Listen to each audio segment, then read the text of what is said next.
Всех приветствую. Значит, сегодня я представлю вам двухтактный лодочный мотор китайского производства «Гладиатор».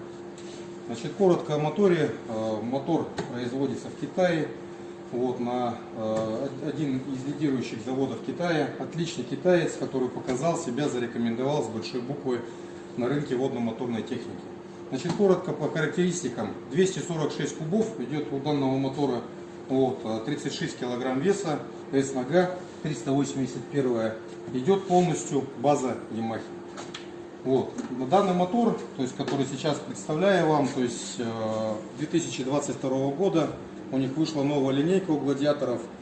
Они изменили дизайн самой наклейки, как говорят производители сами, в общем, они, так сказать, в кавычках сказано, косят под моторы Mercury.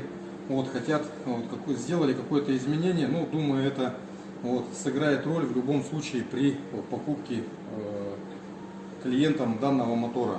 То есть, мое мнение, все-таки исполнение наклейки, оно хорошее, красивое. Здесь, еще раз повторюсь, коротко, полностью идет база Yamaha, копия Yamaha. И вообще мотор, в принципе, себя зарекомендовал на воде отлично, с большой буквы. Только самое главное, грамотно его эксплуатировать, всегда проводить техническое обслуживание данного мотора, и следить за техникой.